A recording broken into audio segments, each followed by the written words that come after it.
Hello, everyone, and thank you for joining us. My name is Jenkins, and I am thrilled to introduce the Newcomers series at the Greensboro Public Library. For this series, we've partnered with three vital community organizations: the Center for New North Carolinians at UNCG, the Church World Service, and FaithAction, to bring you a series of incredibly important panel discussions about our newest neighbors, the immigrant and refugee communities in the greater Greensboro area. We will be hosting 3 sessions on a variety of topics. The first session will delve into the pathways for citizenship, the myths and misconceptions around the immigration process, and how the COVID-19 crisis has affected these communities. Session 2 will focus on tools for building cultural competency, actionable everyday practices to foster greater understanding, trust, and cooperation across lines of culture and faith. In Session 3, we'll discuss some of the best practices and strategies of advocating for and with these communities, as well as different initiatives on the local and state immigration policy level. Of course, we would love for you to join us for each and every session in the Newcomers series, but each session can also be viewed as a standalone program. I have learned so much through these panel discussions, and I hope that you will too. If you would like to submit questions to our panelists for consideration, you can do so by finding the Newcomers series registration form on the Greensboro Public Library Facebook page or through the web address included at the end of each session. Thank you again for joining us, and please enjoy.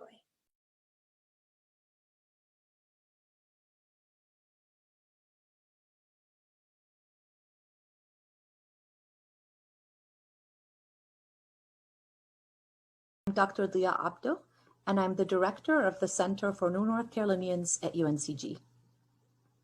Thank you. Good afternoon, everyone. I'm Yara Adra, and I'm one of the education and advocacy coordinators at FaithAction. Good afternoon, everyone. My name is Foon H, and I am also one of the education advocacy coordinators at FaithAction International House. Good to be with you. Yeah, thank you so much for joining us. Like I was mentioning, I think that I have learned a lot going through these sessions with you all, and I would love to know about what I can do next. So what are some ways that people can advocate for these communities? I mean, this is one way. You can learn more and watch these conversations and these panel discussions to help you understand them better. You all have fantastic organizations. FaithAction and the Center for New North Carolinians and the Church World Service has also been a part of this conversation. So obviously we can reach out to your organizations. Thank you. There's so many ways. So I'll talk about a few, and then maybe others want to chime in, and I'm hoping it can be a conversation. So I am a longtime professor. I've been an educator for over 20 plus years before I took on this role. And one of the greatest forms of advocacy for me is learning more, obviously, about people's experiences. Why is it that people are forcibly displaced? What causes forced displacement? So that we can understand the human experiences, the stories behind the staggering numbers that we hear, right? So the UNHCR tells us that there are 80 million forcibly displaced individuals. 27 million of them are refugees, nearly several million are asylum seekers. Many folks are internally displaced, so they don't actually leave their country, but they've left their village, their town. And there are lots of reasons why that happens. So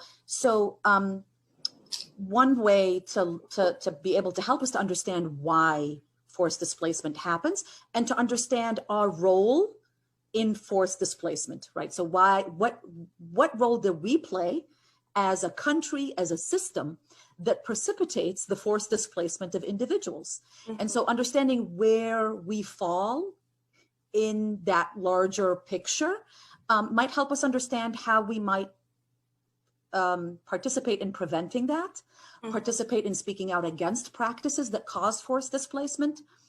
And so I think one form of advocacy is understanding our role and accountability towards others who have been forcibly displaced. Dia covered so much of what needs to happen in order to change the culture, in order to change the language, in order to change, how we even start to talk about immigrant and refugee communities. There is a clear inherent bias in media, in textbooks, in all of these things that kind of feed into our worldview of looking at communities that needs to be reckoned with. And so education is always a good, because it's harder to change systems and cultures, but it's easier, I guess, to start on an individual level by educating yourself. And last time we were in conversation together, we talked about cultural competency, but one step above is cultural humility. So being actively engaged with how you move and how, the role that Americans have played in displacement, and just being conscious of that history and recognizing that, they are definitely, the winner gets to tell the story, and being conscious of the narratives that you are told. And again, systems are harder to change, but on an individual level, we can start to have more of these conversations with our friends, with our family. Did you hear a comment that your parent made that was insensitive and, was targeting immigrant or refugee communities? Call them out on it, have that conversation and be unafraid to be uncomfortable, because I really feel like that's where the change starts to happen more, is when we start having those uncomfortable situations and start being more vulnerable with ourselves. Right. I strongly believe that the first step is education, like educating yourself or learning within the community. And then I would say that the next step will be something that we always say at FaithAction is putting your faith into action. So collaborating with other organizations and literally putting that faith into action.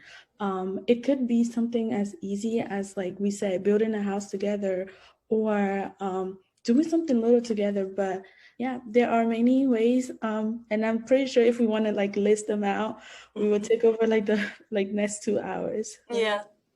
If I see information about a policy, what are some policies that I should connect to? This is directly going to impact the immigrant and refugee community. Did that make any kind of sense? One of the first questions that you asked is, how does America relate to displacement? Right. And so one of the things that you can see, for example, if you look at the refugee resettlement history over the past 40 years, that there are certain folks coming from certain countries that are higher because of engagement interventions in those countries. So when we get Iraqi refugees, or when we had Montagnard and Vietnamese refugees in the late 70s and the early 80s, those are directly related to conflicts that are happening globally that the US is engaged in. So think about the special immigrant visa. Those are visas that are like refugee visas or like refugee status, that are for individuals who have been collaborators or allies of the US Armed Forces abroad, which means that they have put their lives, and it could be as simple as you've translated for them, right? Or sometimes it's something very minor. So there's a recognition there that our engagement globally, whether it's economic or warfare or whatever it is, actually creates displacement, right? And so what I'm saying about how we can participate in understanding that is then recognizing that we're accountable to those individuals. And rather than say we are being charitable by accepting refugees, we need to say we're accountable to welcoming refugees.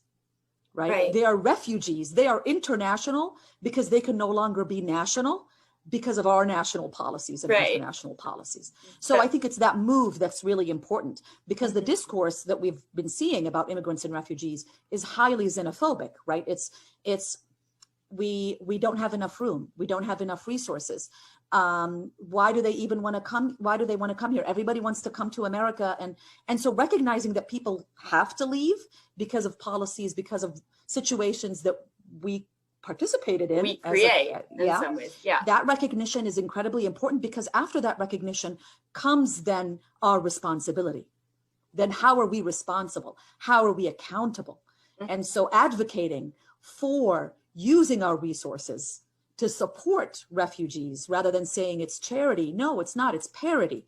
It's equity. It's accountability. That to me is how we can advocate, because then we're shifting the lens from presenting ourselves as saviors to really presenting ourselves and understanding our role as responsible. And that makes so much sense, Diaz. You know, as you're talking, it's like, well, of course, but that's not a narrative that you hear very often, right? Or I don't feel like I've heard it all that often. It's like, thank you very much. Foon, you had mentioned some of the biases that folks and textbooks and the discourse around the immigrant and refugee communities have. Is that related in some way to this idea that we don't have enough room, they just want to come to America? Is that, what were you thinking about? Is that?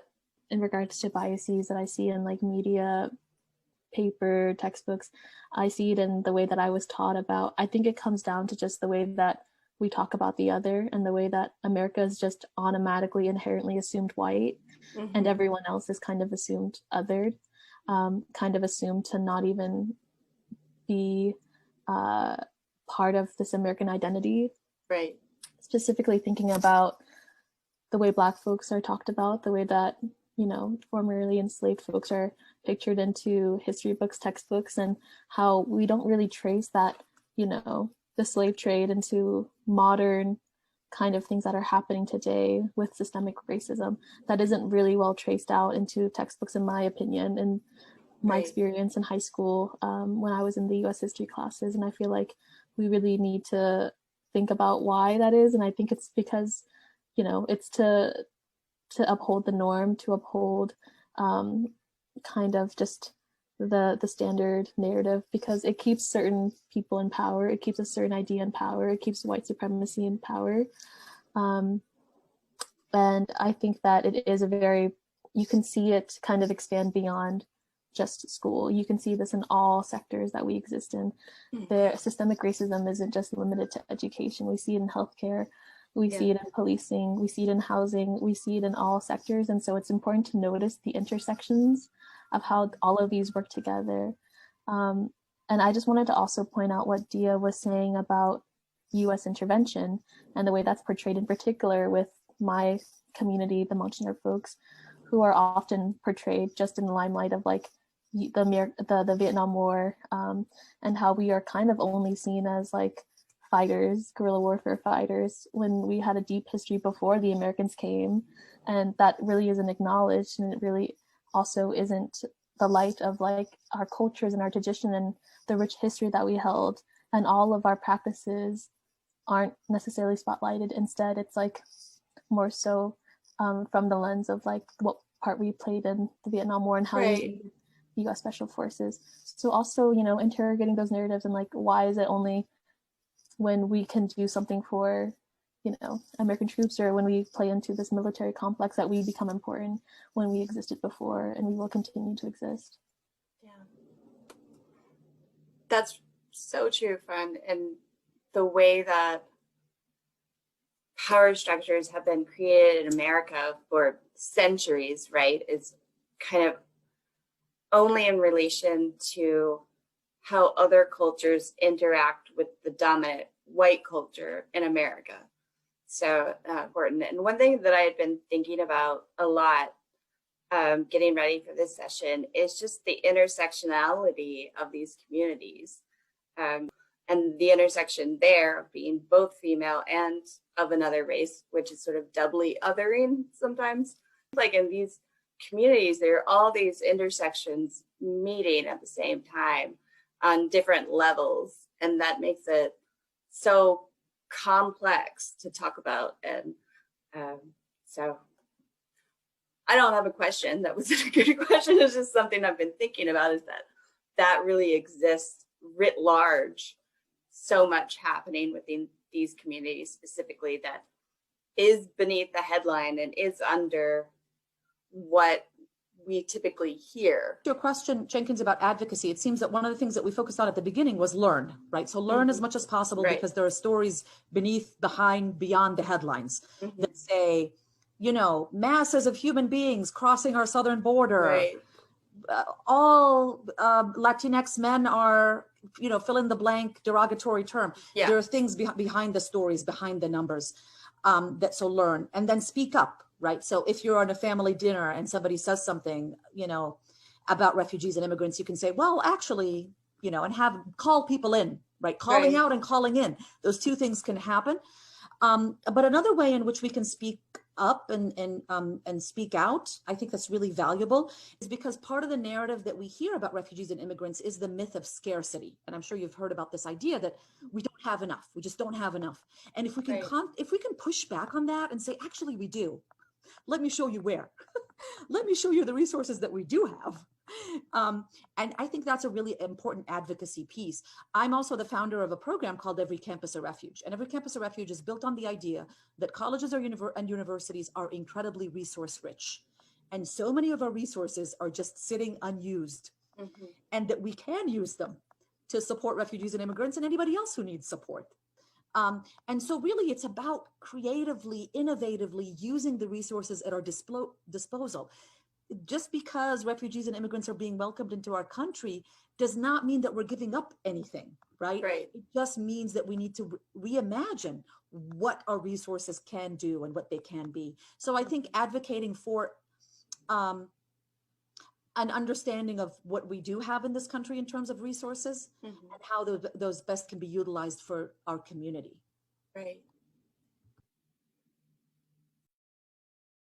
We did this with a group called Find, and basically we take trips. Find and FaithAction takes trips to a Stewart Detention Center in southern Georgia, where immigrants or folks that are being detained from North Carolina are like usually held there. And prior to basically presenting this, we had a quick talk with the director of FaithAction, and he shared a couple of facts about how COVID is going on in these detention centers. And Stewart Detention Center is actually the second highest in reported COVID cases, and four detainees have passed away due to COVID over there. And basically presenting this to Representative Manning was, it was great. And it was a form of advocacy as well. It's a form of letting them know, oh, this is what's happening. And I think anybody can also do that. You can write to them or you can call them, basically with anything that you hear or see policy related or anything that is inhumane that is being done to members in the community. You do not have to be working in an organization that is primarily focusing on these issues. You can do this in the Walmart parking lot, like I said before. You can call them or write to them. I thought about that as well, not like specific, but just the kind of grassroots kind of advocacy in the Walmart parking lot. Or Jennifer in the last session was talking about the bus stop moms, right? Who she would get to know the moms who brought kids to her bus stops. One of the ways that she could offer in a very direct and sort of less formal way her support and welcome of that community, that there's these opportunities that don't necessarily have to be formal or etched in stone or policy, but that ways that you can advocate and support. I think that side of it should not be discounted either, because that is something that folks can do in everyday life, but also contact representatives, vote, allow your voice to be heard about this. And I think getting beneath those headlines, getting to the human stories underneath is really what will make the difference in a lot of ways. And I just want to emphasize, Jenkins, like you said, you don't have to go very far Yeah. to meet community. You don't have to travel outside of the country. You can go on Gate City Boulevard and, Right. like Gaida was saying, visit an immigrant-owned business, go somewhere you haven't gone before. Um, Greensboro was a very special city in regards to resettlement practices that we have here. Organizations like Center for New North Carolinians, Church World Services, FaithAction International House that have been supporting refugee and immigrant communities for quite a while. And it is really incredible to see how Greensboro has changed, even, in the 20 years that I've lived here. When my family was resettled, how much more there is to, some of the boulevards we were talking and the city. So you don't have to go very far to meet community. And I think that being proactive about it is something that we should all strive to do. And if we're not being proactive about it, I think we need to ask why we're not. So I did want to take an opportunity to mention the FaithAction ID system that you all have. I don't know a whole lot about it besides what I've read on your website. So the FaithAction ID community partners, it does extend to businesses, like small businesses within the community. And essentially when you have like the sticker like on your door or on the window of your business, it can mean different things. You are a community partner. You do support this community, and also if you do have the ID, you can get some kind of like discount or other things that the store may offer to you. So it does mean like a support, and also you can support them by giving them discounts as well. So that's what it essentially means, the sticker on the door and the support. Yeah.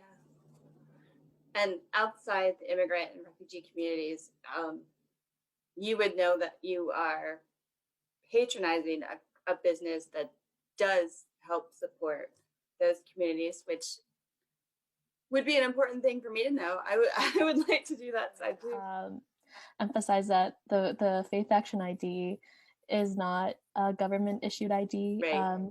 It is a community ID. And what's important is that it provides crucial and reliable identification for those who don't have access to government issued IDs. Right. And in this case, by having a reliable form of ID, it helps build greater trust, understanding, and cooperation between those who have the ID, as well as community partners, like the businesses that we were talking about, the community allies, but in other sectors as well, like healthcare sectors, education, if a parent needs to pick up their child and the school needs a verifiable form of ID, and it's in Greensboro, then folks can take out their FaithAction ID and it will be deemed as a verifiable form of identification. Right. And I think another thing is, this is more so of a band-aid on a larger issue, which is that we criminalize immigration status and we don't allow folks to get a verifiable form of ID just based simply on what kind of papers that they have. And so FaithAction's community ID program is unique in that we are providing somewhat of a solution for a larger issue that is hopefully going to be solved through legislative processes like HB 311, which would hopefully work to provide folks with a state issued ID who have limited status or limited documentation. Thank you. You said that much better than I did. I am going to just mention that it's not solely for the immigrant and refugee community. It can also be for people experiencing houselessness. It can be for the elderly. It can be for folks who have just come out of jail. It's not like full-on legal ID, but it's something that is a step below that is also workable in a lot of situations to help with that, and not just only for this community, but also for other communities who might be struggling with this. I did think about efforts at voter suppression and just the emphasis on having the right paperwork and how that can really limit how you can access resources in all kinds of ways and really limit your life without that. And it can be a critical thing for people who don't have that. So I'm so glad that FaithAction has been working with these community partners to provide a kind of Band-Aid. The sense of security it provides, and knowing that even though it's a piece of plastic, right, it gives you a sense of community and belonging. And with the FaithAction ID, it isn't specifically for immigrant communities, right, or folks that are experiencing the conditions that you just mentioned before. It's for all of us. And even though you're not explicitly experiencing this, doesn't mean that you shouldn't get a community ID to show solidarity or to kind of, take part and show support in that way. Because I think it opens up a wider question of like, why are we not allowing community members like myself to just get a state issued ID? I just heard on the radio on the way to work today about whether or not you're going to need a COVID vaccination card and how that is causing folks who don't ordinarily have to experience this anxiety to have this kind of anxiety about, well, do I have the right papers? And it's turning into a police state. And so I think it's interesting when the dominant culture, and I think Yara, you were talking about this a little bit in terms of COVID, when the dominant culture experiences the kinds of strictures and limitations that are on other communities that they don't usually feel, right? That they don't usually have to come across in their day-to-day life. So that's always an interesting experience. So Dia, thank you for joining us back in the middle of that. I wanted to throw it over to you for a minute and hear what you thought about maybe some other anxieties or other issues that this community has that other communities maybe don't. Right. So if we speak specifically about the refugee community, talk about paper documentation anxiety, that's still something that folks who are refugees, have entered the country as refugees and have quote unquote legal status in this country still have, because they're leaving situations where they have been thrown out of their country, they've escaped their country, they've had to prove to an official that they exist and that they need sanctuary. They've lived for decades in refugee camps where they are stateless, not recognized with any documentation until they're resettled. So that lack of documentation is something that also refugees experience. I remember when we hosted the first Syrian family on Guilford's campus in 2016, every time a car would pass by their house on campus, the father would touch his pocket to make sure that his paperwork was in there, because he always thought someone was coming to check on his paperwork, because that's what would happen. If he was in Jordan or, in the refugee camps in Jordan, people wanted to know, are you here? Are you here as a refugee? What are you doing here? Where's your paperwork? So there's that anxiety, of course, but also folks who are forcibly displaced, right? They've left their countries for a variety of reasons, are individuals who've experienced trauma. Right. And that trauma is deep. You've lost family members. You might have seen your school bombed, your house bombed, your family bombed. You've lost family on the journey. The journey itself is harrowing. You might have nearly escaped an overturned dinghy in a choppy sea and have seen people drown. You might have seen people suffocate, starve. You've lived for years in tenuous situations in a refugee camp. So the trauma is multiple. It's the trauma that's caused the departure. It's the trauma of the journey. And then it's trauma of coming to a new place, trying to belong, trying to integrate, trying to create life anew away from your loved ones, your home, your family. And so a lot of folks experience so much anxiety when that's triggered, that trauma, especially if any population, of course, that's experienced that kind of trauma can easily be triggered and reminded of those experiences. But add to that, let's say, the experience of Black refugees who are coming to this country and then re-traumatized by the experience of racism in this country that compounds the experience of trauma that they've had as refugees, right? So it's an additional layer of trauma. And so there are anxieties that we cannot understand really, when you're someone who has been forced to leave their home, leave everything behind, potentially you've left family members, and trying to create life anew in a new country, in a new language, without community, support, maybe in cities where there aren't many people who speak your language or look like you. Right. And so, yeah, I think we forget that, because as Americans, our perspective can be so Eurocentric, and we think, oh, you got here, how lucky, you must be so happy that you're here. And most refugees are like, oh, actually, I'm really depressed. Yeah. I miss my home. I miss my family. I miss my life. I miss my country.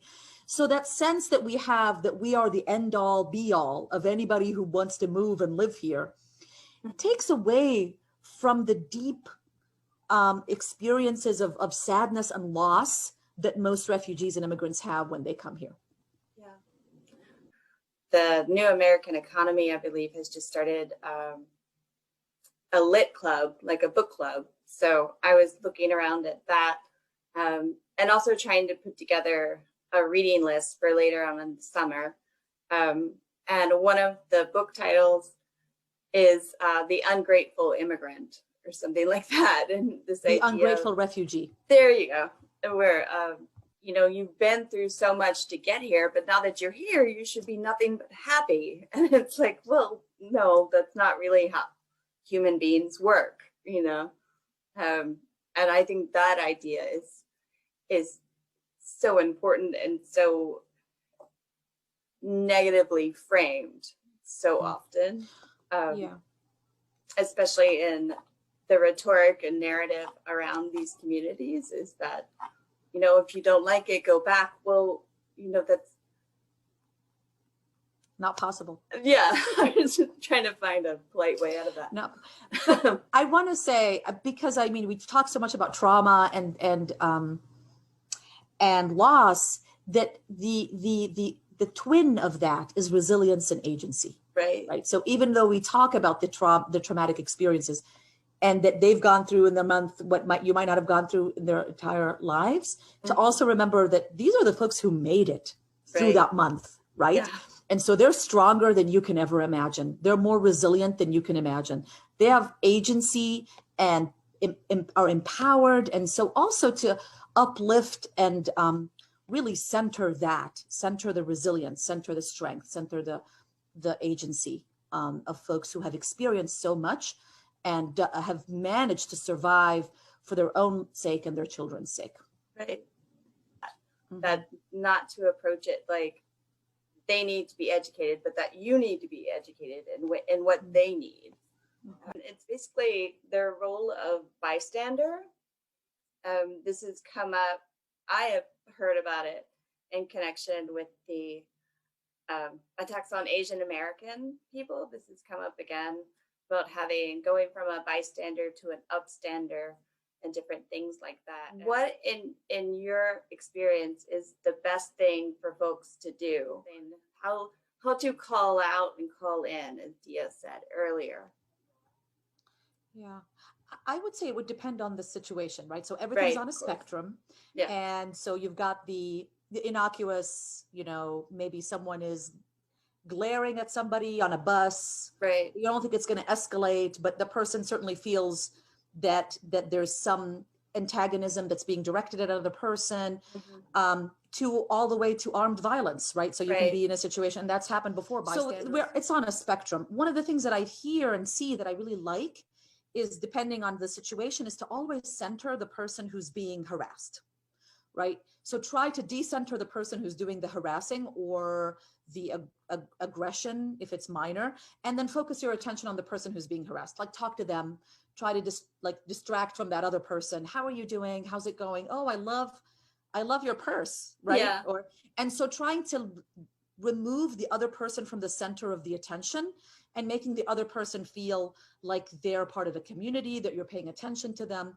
And so that's one way I think is a really interesting approach to really decenter the other person who's trying to make things about them. You could try and, wait on that person and check in with them afterwards. I know that in situations it's easier to feel like we could be that, to be active and feel like we could use our voice in that situation, but it's definitely harder when you are actually in it. So stay and wait and check in with that person, and like Dia was saying, center their pain, center their emotions, and let them know that you're willing to walk alongside them and choose whatever approach that they want. Make sure that you're not forcing them to go to authorities if they don't want to go to authorities. If they're like, if they would rather just talk it out with someone or just sit in silence or just go home, allow that, and don't try to force them to go to the police or include others who they don't want to be included in the situation. Again, just allowing them to make the choice for themselves on how they want to move forward from an incident. Yeah, I think both Funa and Dia made some really great points.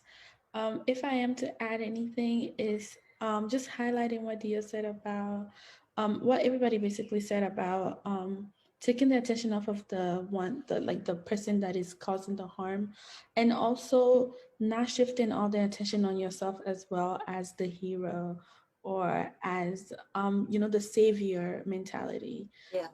So also being mindful about that, and also just basically piggybacking off of what Fun said, like letting them make the decision on steps to go with like forward, not necessarily pressuring them to do it because you feel like, oh, I did it, I'm like, just that heroic feeling, and using your own solutions to better the situation is not a solution. There are different levels. There's a lot of different, like Dia said, there's a spectrum, and you always want to be safe and feel safe and help those around you feel safe. It's basically, I did have a note about sort of some of the rules of thumb that I have learned through this conversation, and one of them was avoid the white savior complex. So it does fit fairly well into that. That was one of them. Another one that we talked about last time was, even when you think that you're checking all the boxes, you're doing everything you can do, you brought them brownies, trying to welcome a member of these communities, don't take it personally if they don't reciprocate in the way that you anticipate them to. Like, there's lots of reasons why that might not go exactly how you see it going in your head. So that was one. Can I just say something about that also? Yeah, as someone who works in organizations that receives a lot of donations, ask what people need first. Yeah. That's always really important. There's something really exhausting about sorting through unwanted donations. Right. If you ask, you'll almost always get an answer of something very specific. So people typically have that right at the front of their head done, like a rose and a thorn, like what's the best thing, what's the worst thing, what's a positive, what's maybe a harder part of your position. But this time I thought we'd go with just sort of a blue sky exercise, where if you were the supreme ruler of the world, like if you had all the money and all the power, what would be on your wish list? Just anything. Yeah. I think anybody who works in the field that we do will tell you we're doing the work that the government should be doing. Right. So my blue sky is that I don't need to do the work that I need to do. Yes. Just that there's no system where what I do is needed. Right. Everything that we do is actually supported by policies, by practices, by systems, it's just we're filling gaps and holes and abysses. Yeah. I don't think I can top that, Dia.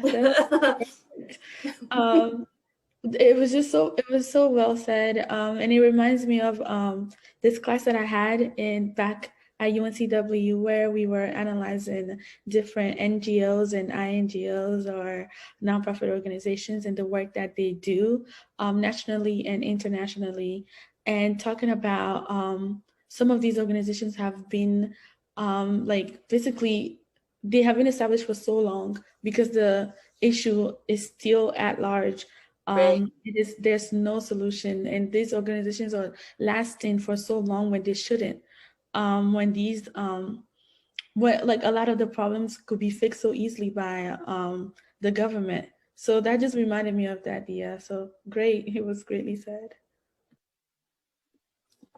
Yeah, I think that it is kind of, when you think about the work that we're doing, and it's like just providing basic necessities to community members, it blows my mind that this is like, a lot of our organizations are dependent on donations from community members, where we should be receiving them from the government. Like, this shouldn't be a community-based thing per se. It should be something that all humans have an inherent right to food and health and shelter and clothing. And I think, just to add on, I would just also like to see that profit isn't such a focused on issue. I think that so many of our systems are dependent on capitalism and making money. Thinking about detention, deportation, it exists for profit.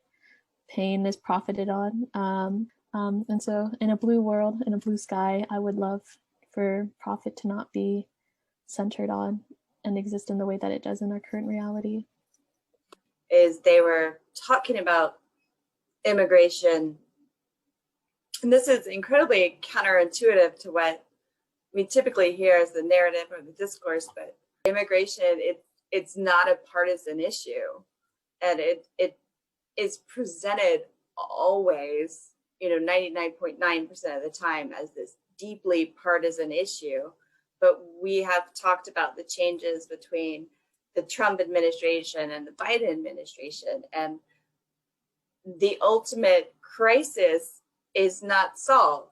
Like, it's not solved under a Republican president, it's not solved under a Democrat president. Like, this has been going on for so long that it's not really connected necessarily to a party as much as it is to the problem itself, to the crisis itself, and ineffectual, perhaps, ways of coping with that crisis. And I think for the first time that really gelled for me in a way that it hadn't before, because we're told so much. It's like, oh, it's the Biden administration is creating this chaos, or the Trump administration is, killing DACA and all of these things.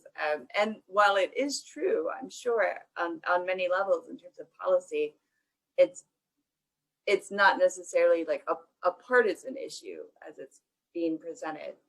So, Well, I mean, just like any other issue, it's politicized. right. Immigration at its heart is human mobility, right? People Mhm. moving from one place to another, which people have done for eons. It's how Right. cultures are created. Uh-huh. Right. The only thing that makes immigrants bad is their color and what they look like. So Right. it really is, it depends on who's moving Right. and where they're moving to, and then that gets politicized. Mhm. And so it's really about who has the right to say yes or no, you can move or you can't move, and no or yes, you have access to this place and you can't come here. Right. And so there are immigrants, people who are leaving America and going to other countries. They don't experience the same kind of xenophobia and discrimination and bias. In fact, in other parts of the world, we call them expatriates. We don't call them Right. immigrants, right? Yeah. That in itself is a rhetorical move. It's a gesture that suggests that those individuals, their immigration is respected, Mhm. right? They bring something to us when they move to our country as expatriates. They Right. benefit us, as opposed to an immigrant who comes to take away from us. But that is always almost racialized Right. and therefore politicized. And so at its heart, immigration is just people moving from one place to another. It's happened for a long time. It's been overdetermined by politics, by national policies, by border policies. Yeah. Yeah, no matter who is in power, what administration is in power, there will always be struggle. And I think that, going back to a simple, when we were talking about how to not be a bystander, it's centering the people that are in pain. And I feel like with each administration that doesn't necessarily happen. I think that maybe the rhetoric has changed. I guess that no matter who really is in power, what administration is in power, like, there is still work to be done, and there will always be work to be done. And I think that as people who work in the kind of work that we do, that is something that we will have to constantly deal with. Yeah. Because if you don't take care of that base racism or that base xenophobia, or whatever policies you pile on top of that, is not going to detract from that core of really terrible negativity, right? And also, I mean, just to say, as a Palestinian, that not all human mobility is okay, right? So Right. just to say that everybody can move. So there is mobility that's happened in the name of imperialism and colonialism and occupation. Yeah. And that's not okay. Right. Yeah. Absolutely. And it's interesting. We've talked about it very briefly. But, you know, in some ways, I feel like we are feeling the after effects of colonialism still. I mean, because a lot of the countries we're talking about are former colonies. And so some of the, again, speaking very generally, some of the mess it was left behind by the colonizers that we're still figuring out. And that is, of course, not true for all situations that we're talking about. But I feel like it, at least for some countries in some situations, you know, you still feel the reverberations of the Belgian and the Congo and, you know, different effects like that. So, yeah.